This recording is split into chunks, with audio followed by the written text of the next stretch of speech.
Thank you very much. So good morning. My name is Kinga Skierś, and today I will be presenting our work titled Portable Silence Room, VR Adaptive Safe Space for Emotional Regulation in Neurodivergent Women and Non-Binary Individuals. So neurodivergent individuals, particularly those with autism and HDD, face significant challenges with emotional regulation and anxiety. Everyday environments can easily become overwhelming. Bright lights, crowded spaces, and constant noises. For many, there's often no accessible private place to calm down. The lack of safe space is even more pronounced for neurodivergent women and non-binary individuals who face intersecting challenges of gender expectation and neurological differences. So while technology for neurodivergent users has advanced, most existing tools are designed for children and often to normalize behavior rather than support it. Few systems are made for adults and almost none address gender diversity. When VR is used for relaxation or therapy, it's really adaptable to the unique sensory needs. It's rarely adaptable to the unique sensory needs of neurodivergent community. So to address this issue, we structure our research around three main questions. What design principles are essential for creating a VR-based portable silence room tailored to the needs of neurodivergent women and non-binary individuals? What environmental and interaction elements contribute to emotional regulation, relaxation in a VR portable silence room? And which features may be overwhelming or inadequate? How can VR system more broadly be adapted to accommodate individual sensory preferences and enhance accessibility for neurodivergent users? So let's briefly touch on the background. HDD and autism are both characterized by emotional dysregulation and sensory processing differences. But the experience of women and non-binary people are systematically underrepresented in research. Diagnostic criteria were built around the male representation, meaning many women and non-binary individuals are misdiagnosed or diagnosed in their late age. They often engage in masking, suppressing their natural behaviors to fit expectations, leading to anxiety, burnouts, and even physical symptoms. So emotional regulation is the ability to adaptively manage emotions. For neurodivergent people, sensory overload like bright lights or unexpected noises can quickly disrupt balance of safety and of emotional calming. Many rely on environmental control to cope, like dimming lights, finding quiet areas, or using noise-canceling tools. But in shared public environments, those options are often unavailable. We envision VR as a virtual extension of those coping strategies, a customizable environment that travels with you. So virtual reality offers powerful opportunities for emotional and sensory regulation by immersing users in controlled adaptive environments. Virtual safe spaces, personalized calming environments can help neurodivergent individuals manage sensory input and emotional states, especially when physical safe spaces are unavailable. However, VR research often lacks inclusivity. Male participants outnumber females 3-1, and issues like severe sickness or sensory discomfort are frequently overlooked, despite being highly relevant for neurodivergent users. So can we design environments that are both calming and inclusive, especially for neurodivergent women and non-binary users? So our project addresses this gap through the portable silence room, a customizable VR environment that lets users adjust lighting, sounds, and space to reduce overload and engage in relaxation. So to achieve this, we followed a 6-phase mixed methods approach. We started with an online survey to explore emotional regulation strategies and sensory triggers. Next, we ran an ideation workshop to identify design preferences and co-create early concepts. We then iteratively developed and tested 2 initial VR prototypes with 12 neurodivergent women and non-binary participants. Finally, we refined the system and evaluated the final prototype with 25 neurodivergent users. In the first stage of our research, we surveyed 223 neurodivergent adults to explore sensory experiences, mental health, and relaxation strategies. Many reported recent anxiety or depression, with some of experiencing misophonia or sensory processing challenges. difficulties. Music was the most common coping strategy, followed by movies, gaming, and time in nature, showing in a mix of passive and active approaches. These findings directly shaped our VR safe space, guiding choices in color, lighting, sounds to support diverse sensory and emotional needs.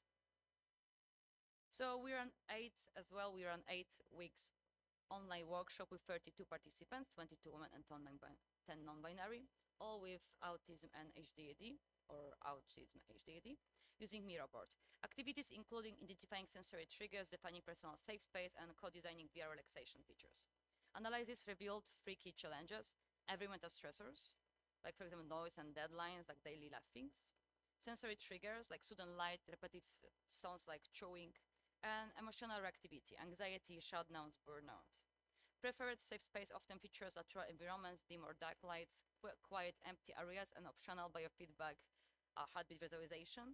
Participants emphasize the needs of accessible, immediate emotional regulation tool, usable like anywhere.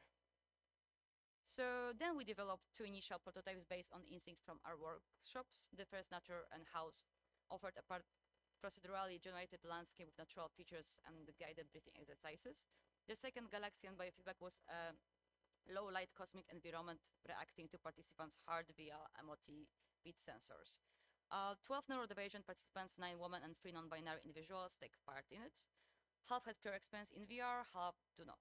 Each participant's first experience environment 1, and for 5 minutes, followed by surveys and interviews, and then environment 2 for 5 minutes. So environment 1 was well received for exploratory freedom and natural zones, though teleportation errors and collision caused mild motion sickness.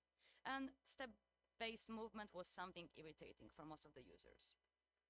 Environment 2 elicits mixed responses. Some enjoyed the immersion, while others found this low-light cosmic environment disturbing and a little bit scary. And the biofeedback sensor occasionally interfered with relaxation. They were too much focused on their biofeedback more than actually calming down. So participants highlight the need for adaptable environments, adjustable lighting, full audio control, simple navigation, and optional interactive elements like guided briefing. Those instincts guided the final prototype, focusing on neurodivergent friendly design, adjustable sensory input, refined navigation, and inclusive engagement for women and gender diverse users. So the final prototype of portable silent room integrates 6 immersive environments within a single cohesive framework. Indoors, participants can relax in a cozy living room with the fireplace, a quiet bedroom, or a kitchen with a big briefing exercises put on the TV screen. Outdoors, in the forest, promotes forest buffing. The meadow supports open space relaxation with creative painting.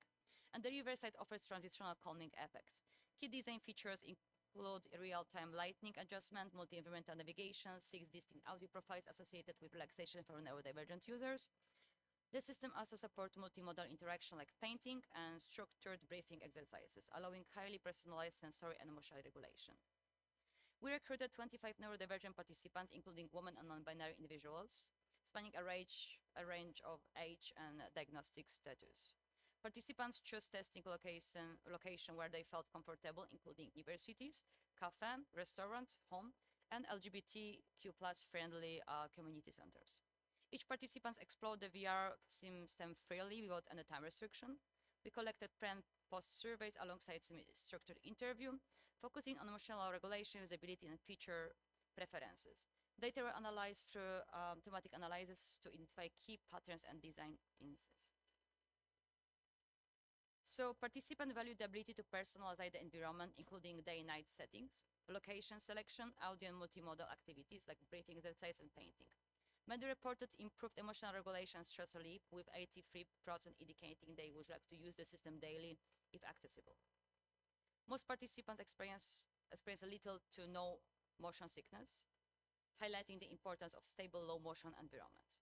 Almost all participants emphasize the necessity of VR system designed for a neurodivergent user, citing tailored sensory and emotional support. Suggested improvements focus on expanding interactive option, enhancing usability for novice user who never used VR before, and integrating more mindfulness features, like for example, some body exercises. Overall, the system demonstrates strong potential for creating accessible, portable, safe space in the workplace, school, and public environments. By centering women and non-binary neurodivergent users, we identify how masking social stigma and gendered expectation contribute to heightened anxiety and sensory overload. Participants emphasize that emotional dysregulation is often connected with social pressure, not just sensory sensitivities. Our system avoids mandatory tasks, providing optional low-pressure activities like painting or breathing exercises. This design addresses the gender engagement gap in existing VR, which often emphasize high stimulation, task-driven experiences aligned with the ISMAR preferences. So based on participant feedback, future neurodivergent center VR should include customizable sensory settings, optional mindfulness features, and adaptive experiences responsive to emotional state. Interaction design should minimize cognitive load with gentle low stimulation navigation. Our study limitation include a small sample size and focus on immediate effects. Future research should explore long-term impacts, integrate real-time biometric feedback, and broaden accessibility for users with varying physical, cognitive, and digital literacy levels. Overall, this finding supports the potential for VR as a personalized, on-demand emotional regulation tool. So the portable silence room received strong engagement, with most participants willing to use it frequently. Accessibility was one of the highlights, and minimal motion sickness, as well as centering women and non-binary neurodivergent users as a main part of the study.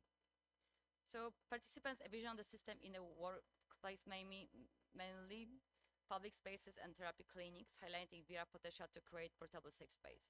Future work should focus on adaptive experiences, enhance sensory customization, and integrate mindfulness features.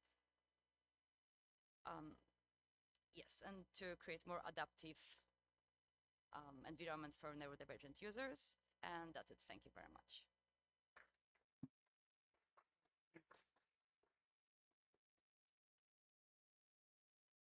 And is there any question from the audience?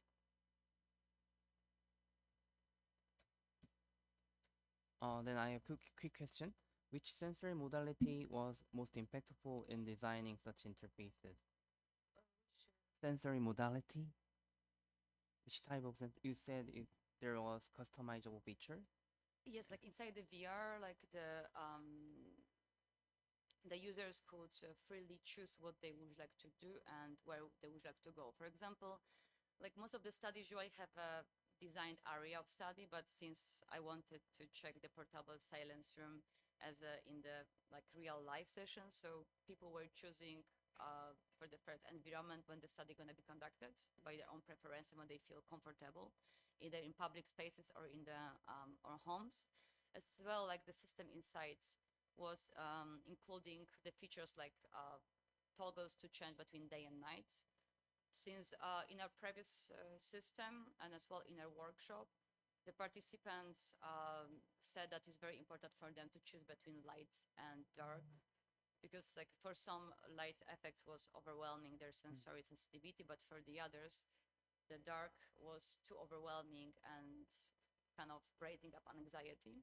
So that was very important to try to manage the system to give enough features that can give them freedom to like personalize the space based on their own preferences, like choose the music, choose the light, choose the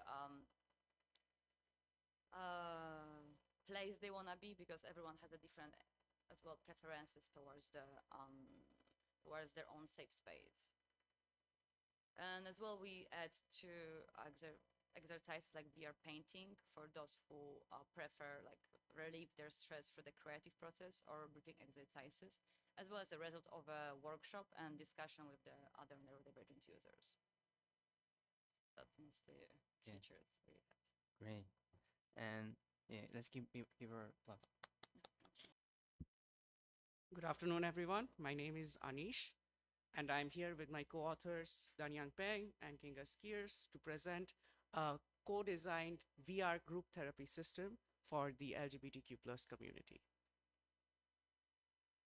So this is in the context of Japan. 2 years ago, Dentsu, a company based on Japan, asked people, do people from the community feel safe in Japan.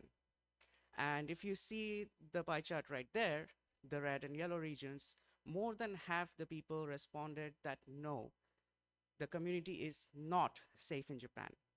One of the biggest reasons being in Japanese culture, the safety of the LGBTQ plus community depends on them being closeted, them being silent. So understanding is being silent. People look the other way when it comes to the community. So based on that, we looked at some related works based in Japan. And what happened is that there is research related to saying that it's not safe. That is the keyword, not being safe. And there is also very limited inclusion of the LGBTQ plus community in healthcare and education, almost absent. So because of this stigma, there is a lot of high suicide rates for this minority in Japan. And when it comes to XR, VR is supporting confidential and customizable therapy. The keyword here being confidential, which is also, as I mentioned, that you need to be in the closet to feel safe in Japan. So, and also that avatars enable safe self-representation and exploration of identity. And with these, there are some promising designs, but not really being evaluated with the community itself. So based on this, we have the 3 research gaps we found. There is very little therapist involvement in designing these VR systems themselves, and very few research which has the community itself evaluating the system and trying to give their feedback and how we can improve on them. And of course, the need for identity sensitive XR approaches. So based on what I just said, we divided our research questions into 2. One is, when it comes to designing in VR, designing these safe spaces for the community, how can we co-design them with the therapists while in the design process itself and not just getting their feedback after making something? And the second research question is, after we make this kind of system, how do the LGBTQIA plus individuals react to the system itself? And how do we evaluate their experiences? So for that, we started co-designing a virtual reality therapy space. If you see the top right picture, we collaborated with 9 mental health professionals who are currently working in Japan. We did a set of 2 workshops with them. We showed them what VR is, we gave them a few examples, and in this workshop, we tried to collaboratively create this space. And if you see the pictures on in the lower part, this is the space we came up with the therapists. They gave us feedback on how to create the space, where people will sit, what they will look at, who will they face, what the therapists' avatars would look like, and how the space would look like in general. And after making the space, after designing the space, we built it in Unity, and we used Normcore and on MetaQuest 3, we built this space. And for 1 therapist and 3 participants to work, to be in this system together. So in this picture, this is actually a screenshot from one of the sessions. On the left is the therapist, and the other 3 are participants who are participating in that session.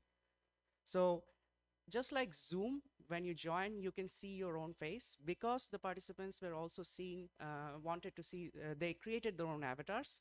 We had this small, in first-person view, we had like a Zoom-like window where they could see the face of their avatars as well. You might already know about Ready Player Me. It's an online avatar creation application. So in our system, we had Ready Player Me. After the participants created an avatar, they put their avatar link into our Unity system. So just as avatar would give the dimension of visual representation, we also included audio representation. So we had, if you see the lower right, there's masculine and feminine voice changer, and they played back their voice and used this voice recorder, if a voice changer, if they wanted to. And lastly, we had this monitoring application where any staff or other therapists on board would be able to see the session remotely. And this application here, where the therapist could choose who are joining, which avatar they're using, what their nickname would be, and changing between therapy space and kind of like an individual waiting room.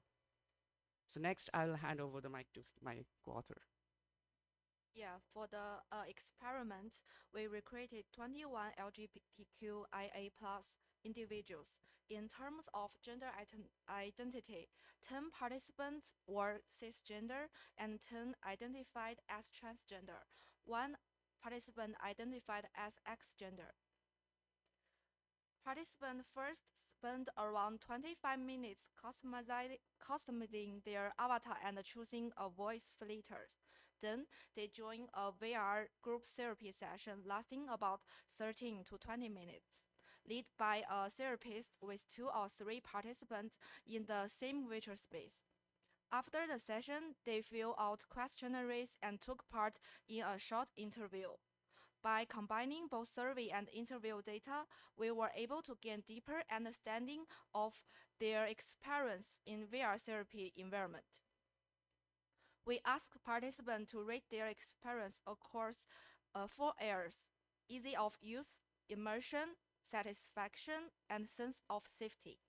Overall, the results were very positive, all above the midpoint or a 7-point scale. Still, these results suggest that the system successfully created a safe and engaging environment for LGBTQIA plus group therapy. For our quantitative analysis, combined with insight from prior studies, we identified 3 key themes: avatar and gender expression, how customizable avatar shaped participants' sense of presence and embodiment; interaction in therapy, how anonymity brought both safety and new challenge for trust and group connections; technological possibility and challenges, participants' feedback on immersion, usability, and system limitation. Our first theme is avatar and gender expression. Participants describe avatar as a powerful tools for expressing identity. Customization helps them feel embodied and present, especially for gender diverse users. Avatar also balance realism and anonymity, reducing social anxiety and encourage openness. And voice modulation further supported the authentic self-expression. Together, this feature created both safety and authenticity in VR therapy. Our second theme is interaction in therapy and how anonymity shaped the participant experience. On the positive side, anonymity gave people a strong sense of safety and openness. Many felt more relaxed and less judged, especially when discussing personal and sensitive topics. For those who were closeted or had experienced misgendering, being able to join therapy without revealing their physical identity was especially meaningful. However, anonymity also had its downside. Some participants said it is made harder to read others' emotions or body language, which affect trust and authenticity within the group.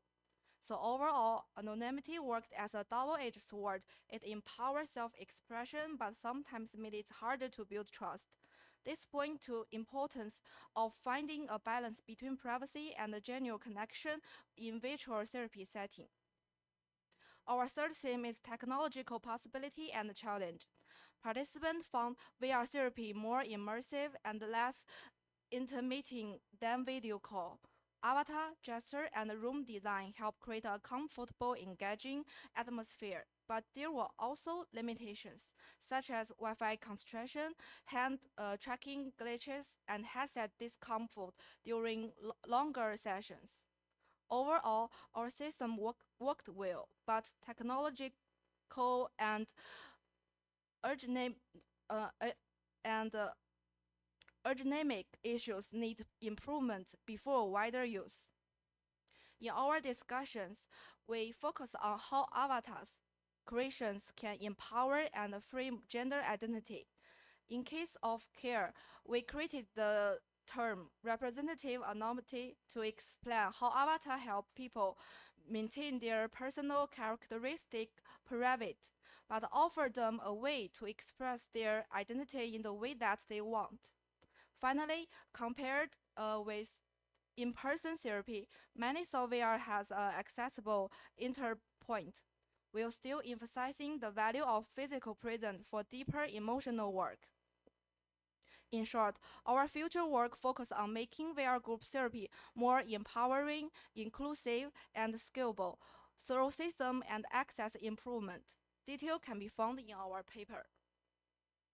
In summary, we present a VR group therapy platform co-designed by with therapists to support the LGBTQIA+ community in Japan. Participants could customize their avatar and voice, while therapists manage sessions in a virtual therapy room. Testing with 21 participants show that avatar foster safety and authenticity. Our results saw VR therapy as a promising, accessible approach to mental health support for LGBTQIA+ communities. Thank you.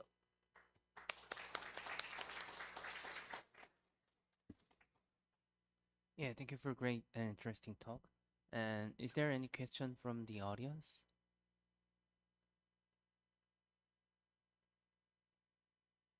Yeah, then I have one quick question that which kind of technical aspect was most impactful, most harm significantly user experience? The negative part or Yeah, negative negative part? aspect. So the main one was hand tracking. And So we didn't use controllers. We had the Quest 3 hand tracking, but sometimes if the people were sitting in therapy, but if they put their hand on their lap, a lot of times the tracking would be lost and their hand would Oh. disappear. So I think that sometimes shocked the participants a little bit because all 21 of them, it was their first time using VR. It was like kind of therapy session, but the hands is moving around, so that it was distracting, right? So the people really used gestures and kind of moved around their Oh. hands a lot, but some people don't. So when they stop moving their hands, the hands would disappear, and that then it would be interfere with the session. Like each session was 13 minutes or 20 minutes, depending on if there were 2 participants or 3. And it would be like 1 minute where they would discuss, oh, where did your hand go? Wow, that's so funny. Put your hand behind you. Let's see where it is. So it kind of got in the way of the therapy sessions as well. Yeah. Yeah, I think that would- Okay, hello everyone. Thank you for attending today's presentation. I'm Xuan Rucheng from the Hong Kong Polytechnic University. Today I present Manta Roundworm, a VR escape room game that helps people learn the life cycle of roundworms and the human immersive response.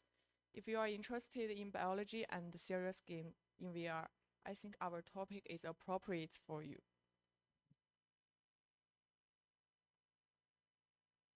In recent years, the MentalWorks and game-based learning have drawn lots of attention for helping people learn tough topics like the immune system. Roundworms are common worldwide and can strongly affect our immunity once they enter the body. Traditional tools, textbooks, and lectures often fail to show immune process and parasite life cycles clearly, so students lose focus and forget fast. And puzzle games like escape rooms also show strongly promise for education. So we built Manta Roundworm, a VR escape room game. We compared VR with interactive slides, which is also can be interactive with users, and we try to find whether our VR system can improve immediate learning, retention, user experience, emotional engagement, and perceived mental load.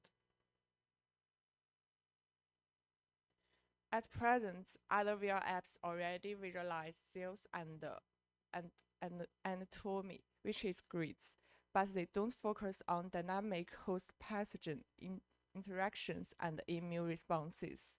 Our work fills the gap with task-based, body-involved immune learning in VR. our system, mental roundworm targets aligned to Bloom's taxonomy. Mental roundworm hits the first 4 Bloom levels.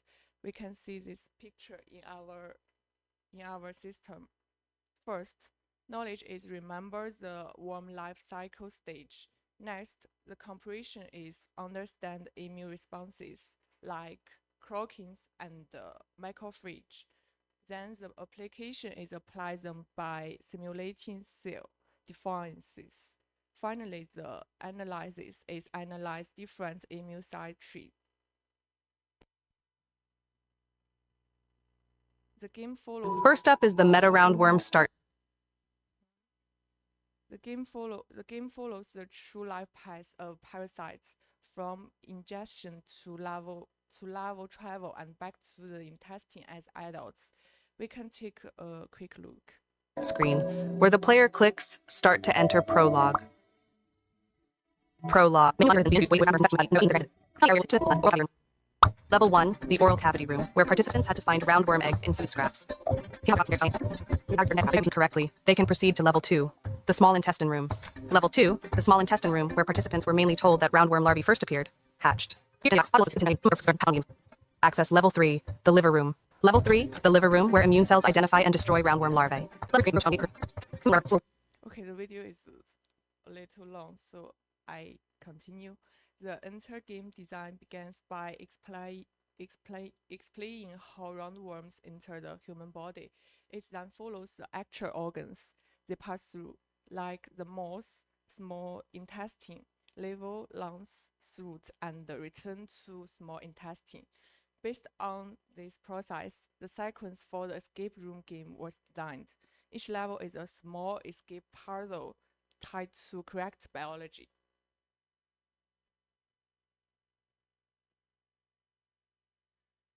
We use interactive slides that contain the same content as the mental roundworm. When we do this, we want to compare the medium, not the content.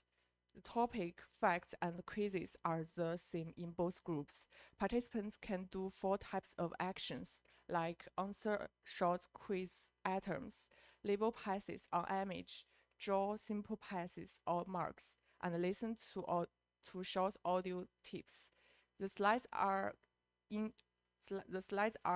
linear. Students need to finish each page's tasks, then they can move on. There is no body movement and no 3D space. Input is mouse only. Based on the design above, we proposed 6 hypotheses: better post-test, better retention, better mood and user experience, and different workload and different behaviors in VR. We designed a between subject study with 2 groups, like mental roundworm and interactive slides. We recruited 38 students from 18 to 40 years and randomly put them into one of the 2 groups. To measure learning, we used 3 tests: a pre-test, a post-test, and a follow-up test. Like the follow-up test is used to test their retention. All 3 tested the same concepts, but we changed wording in order to reduce practice effects. Each test had 10 multiple choice questions reviewed by a medical expert. The questions covered transmission, like the life cycle, organs, immune responses, and treatments for roundworm. As a result, we find both groups improved from pre to post-test. Mental roundworm scored significantly here at post-test and stayed here at follow-up. So mental roundworm may spot better immediate learning and durable knowledge. We then conducted a correlation analysis of the learning duration and test scores for the 2 groups of users, and we got an interesting result. In mental roundworm, less time linked to here score, we guess learning may be more efficient. Moreover, spending more time in VR doesn't mean greater efficiency. But in interactive slides, more time linked to hear scores. It needs longer engagements. A positive needs longer engagements. And we used four questionnaire based on four questionnaire to evaluate the subjective values based on the subjective experience evaluation results. First one is the NASA questionnaire. We use this questionnaire to test users' workload. According to the results, our system shows lower cognitive demands, time pressure, and frustration. Next one is attractive. We use this to evaluate users' usability and enjoyment. We can see the results. Mental roundworm shows here stimulation and attractiveness and slight advantage in pragmatic in PQ. We also use GEQ and PUMSF to evaluate users' game experience and mood states. The results in GEQ more immersive flow, immersive emotion flow, competency, and positive emotion. Our game gives them a sense of tension because our game have several levels with different game design, like shooting game and boarding game. They try to the users try their best to pass the game and hope to spend less times. For most days, our system results are significantly lower than interactive slides and indicate our system is more positive than traditional method. Based on our observations and feedback, mental roundworm learners moved around and explored. Interactive slides, learners mostly clicked through quietly. However, everyone agreed the game was fun and educational. Both used the trial and error. In our system, participants reported, like researchers, instant results after errors. In emotional field, our system invoked curiosity and a strong urge to share. But interactive slides feel boring, they said, just like answering questions. We think VR turns abstract immunology into clear, hands-on senses, add rich feedback, and lighten the mental load, so people stay engaged, learn faster, and that show up in the scores and mood. For limitations, our system lacks higher order skills. What I mean is the levels of evolute and create in Bloom's taxonomy haven't been applied. Our participants are mainly Asian students and have tech background, and a few participants feel we are discomfort and we still need longer term and cross-domain tests. In conclusion, mental roundworm improves immediate learning, keeps retention here, and brings better experience and mood with lower mental demand. With just immersive storytelling needs task-centered design with visual, audio, and haptic cues for future educational VR. VR can make hard biomedical ideas clear, engaging, and efficient. The last thing our group is looking forward to welcoming students with research experience in VR and AI. If you are interested in, feel free to email us. Thank you. I'm happy to take questions. Yeah, thank you for engaging presentation. Is there any question from the audiences?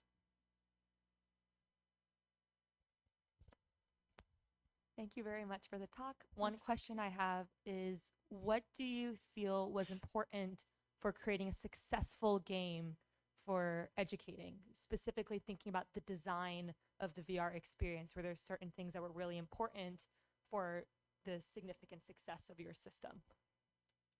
You mean the escape room game?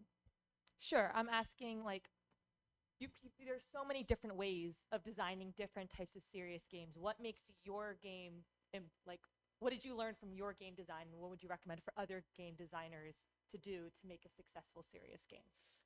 I think the escape room is an interactive game centered on real science decryption, and the escape room can make people more like the users maybe more maybe want to join our game across to the escape room, and the escape room can make people can improve their attention. Yes, I think this can make the serious games more interesting. Like this. Thank you. Yeah, we have time for one or two questions.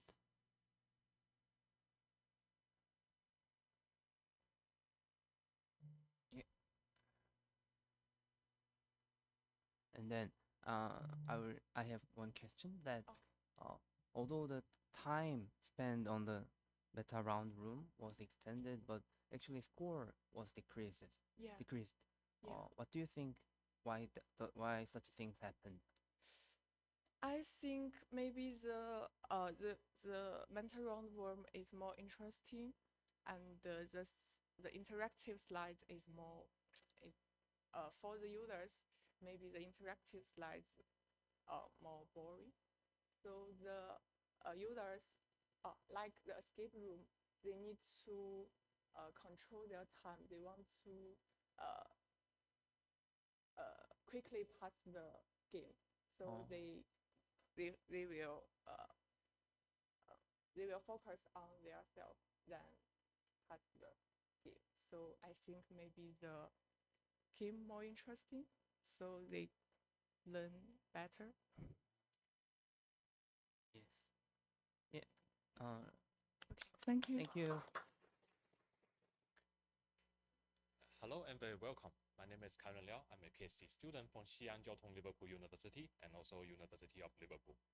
I'm the presenter as well as the first author, and I will be presenting you to our research under the title of Zonaware, Identifying Zoning Out and Increasing Engagement in the Upper Limb Virtual Reality Rehabilitation. And along with me, we have the co-author of Mongjie Huang, Jia Jiaxi, Vincent, and Rui Yang. And the content of following will be starting with the introduction, and I'll go through the related works background and present our methodology as well as the results for the experiments and conclude with some discussions.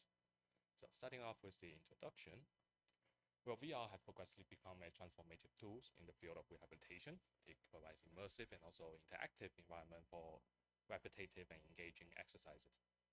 But there's a problem called zoning out.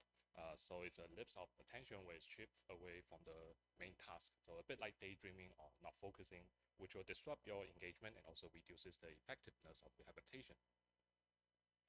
And even more, there's a lot of gaps in the current field. So zoning out has been studied in driving, education, and also sports, but it is largely unexplored in the field of rehabilitation. And many of the studies use eye tracking as a metric to indicate zoning out, but we have no consensus on which one of them is most reliable. Some people use blink frequency, some people use pupil size, and so on. We also don't have a real-time detection with adaptive intervention, so some of them detected that you are zoning out, but how do we pull your attention back? Also, many of the study relies on stationary cameras or post-session analysis, which is not suitable for real-time rehabilitation. So, our research proposed Zonaware, which is a strategy that combines zoning out detection with adaptive intervention to help maintain the engagement throughout the rehabilitation task. Our research question focused on using statistic analysis of multiple eye tracking signals to reliably detect zoning out in real time and also improve your engagement and performance through VR rehabilitation. We have three main contributions. So we provided the first strategy in VR rehabilitation for a continuously attention monitoring.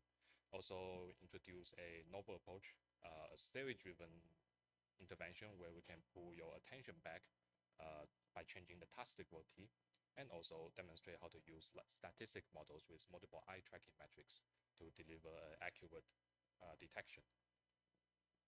Right, and then let me go through a bit more on the background. So VR, like I said, it have increasingly applying rehabilitation for conditions such as stroke, spine cord injuries, also brain injuries. And one of the big advantage of VR rehabilitation compared to traditional rehabilitation is that it can provide immediate feedback, which is much more interesting, more motivated. The patient will be more motivated, more engaged because it's like playing games is fun. It also enables a real-time adjustment of the exercise difficulty. So this can help with the therapist. And lastly, there's still a problem, which is the engagement. So if you have been playing the rehabilitation game, no matter in VR or traditionally, playing it for hours and hours, you will still feel tired and bored, and that will decrease your engagement, highlighting that we need a need for adaptive monitoring system. On the zoneware side, like I said, many of them use, other studies use blink frequency, pupil size, and eye openness as indicators, but it is not agreed on which one is the best. And compared to other methods, well, VR have advantages that nowadays many commercial products includes the eye tracking sensor inside the VR headset, which is much more easier to use. It is much more accurate too. And traditional interventions such as using alarm and also vibrations works very well in driving, but it breaks immersion, which is not suitable in rehabilitation. And then let me go through our methodology. So zonal strategy is actually quite simple. Here's an overview of how it works. On the left side, we have the rehabilitation game where we continuously collect your eye tracking data. We have five metrics: blink frequency, so how many times you blink per minute; blink duration, how long each of your blink takes; your pupil size, your eye openness, and also glaze duration. This is a new indicator that we propose. Basically, how long you have been staring at a single spot. So all of them will be packed together and sent over to 3 different statistic models, which each of them will do a binary classification. So they will define whether you are in a normal state or in a zoning out state. And then together, they will be sent over to a hub mechanism, which will do a final decision and then sending back to the system. The system will detect if you are zoning out, we will give you a pattern changing intervention, or else we will do nothing. So we have 3 very simple, classic, easy statistic models, but each of them have a different focus on the eye tracking metrics. So Z-score model focus on the mean and also the standard deviation, whereas the box plot model focus on the interquartile range, and also modified Z-score model focus on the median and also the median absolute deviations. Each of them receive the eye tracking data and decide whether you are in a normal state or zoning out state, sending over to a hub mechanism which will do a majority voting. So basically, if two or more of the models thought that you are currently zoning out, then the final result will be zoning out, or else it will be a normal state. So when detecting that you are zoning out, we give a pattern changing intervention, which is basically aiming to re-engage you throughout the rehabilitation without breaking your immersion. We do this by doing a change in the difficulty of the task. So we use the flow theory and construct effect. So the idea is that it's when detecting that you are zoning out, your next task will be 10% harder, and then the task after that will be decreasing difficulty by 25%, and then returning back to normal. This will recapture your attention as well as helping you to renew a motivation. I will show you an example later, but for now, let's look at the rehabilitation game. So we focus on the action called horizontal adduction and abduction, which is basically having your arm in front of you and then moving it horizontally left and right. This is a traditional rehabilitation movement, which will improve your motor coordinate, range of motion, and also your muscle strength. And inside the VR game, you will be sitting in front of the highway, and then there will be a continuously highway moving towards you. And at the very far end, there will be a truck moving a sine wave curve and then spawning lots of coins. And all you need to do is move your arm horizontally to control the car in front of you to collect as many coins as you can. And when detecting zoning out, so it will continuously collect your eye tracking data and then identify if you are zoning out or not. And when you are zoning out, the next task will increase in difficulty by 10%, and then the task after that will be decreasing by 25%, and then returning back to normal. So this will track your attention and making you be more engaging throughout your rehabilitation task. We have done 3 user experiments. So the first user experiment had 40 healthy participants, where we aim to collect as many eye tracking data as possible to train the 3 statistic models. And then the following 10 healthy participants will focus on identifying the accuracy of the models. And then user study 2, we have another 30 healthy participants where we identified or compare the difference between without intervention and with intervention. And lastly, user study 3, we went to a local rehabilitation centers where we found real patients, and then we let them try to the rehabilitation game with zone-aware strategy and compare with traditional rehabilitation. And then let me go through the results. So we have collected lots of eye tracking data, and we found a great difference or the pattern between the two states.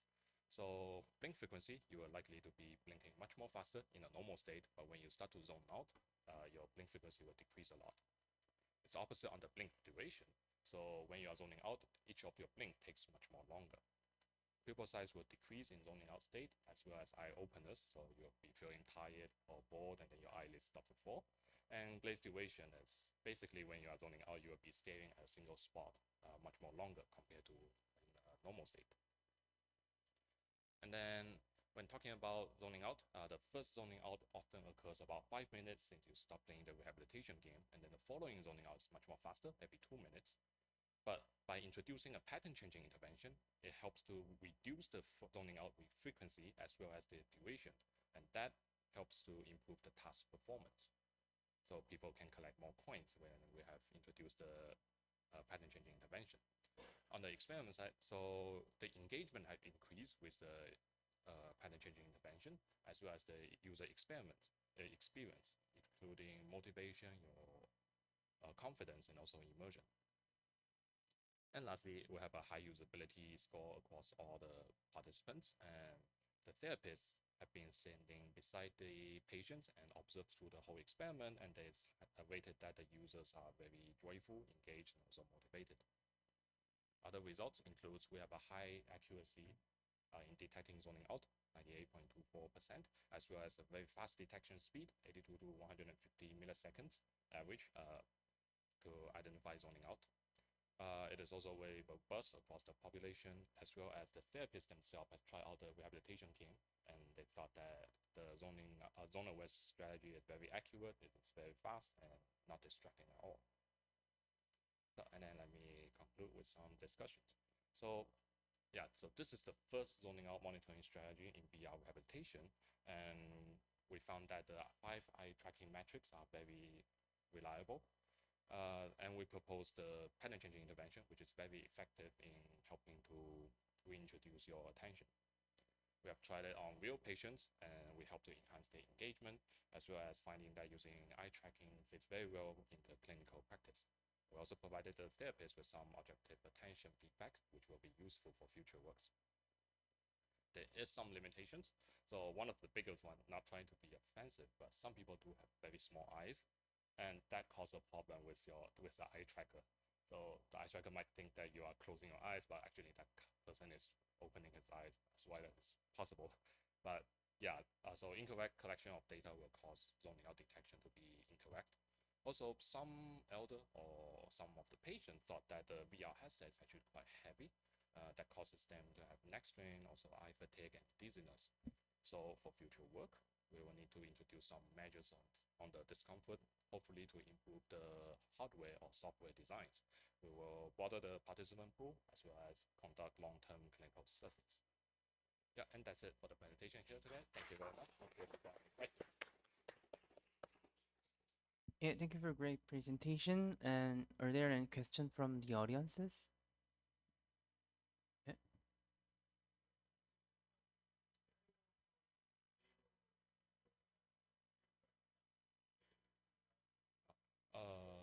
So we did it quite quick. So basically, in user study 1, we collected as many eye tracking data as possible. And already, because it's statistic data, so we can identify it very closely. So with a continuous detection, we see that one of them is actually quite different. So maybe you will be blinking like 30 times per minute previously, and then suddenly you become only 2 times for the next 10 seconds. Well, this is our side looking at the data, but the participant themselves are also required to like directly say, I have zoned out. And that will help us to label, but they might not always identify that they have zoning out themselves. Are there more questions? Actually, we have a couple of minutes for questions. And I have one question that is there any it was like empirical experiment by yourself. Uh, how did you know that 10% increase and 25% decrease is the optimal, or how did you decide that value? Okay, so it's not included in the paper or in Yeah. this because it's actually quite long, but we did a lot of different combinations and found that this is the best. So basically, 10% increase is something that you can put in more effort and can eventually reach it. It won't cause that, it won't be like too hard and then you can't reach the points that will make you, well, not confident. So 10% increase is actually the best. It attracts your attention, makes you put in more effort. And then a decrease in 25% actually makes it a clear difference. You see that the difficulty suddenly decreased. You can see that there's a difference. So if I only decrease like 5%, you might not even feel that there's a decrease in the task difficulty. I think it was like really motivating and interesting approach. And is there any question? Yeah, there's one.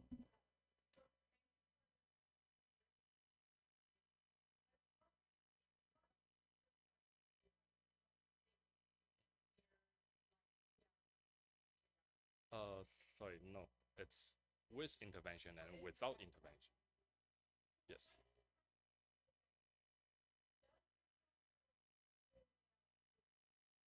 Yes.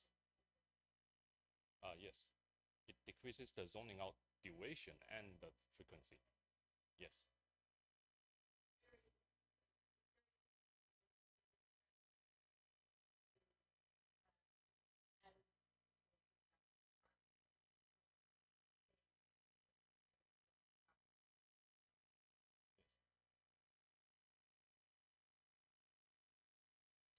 Yeah. If there's no more question, let's clear the session. And it was great session together. Thank you for all presentation.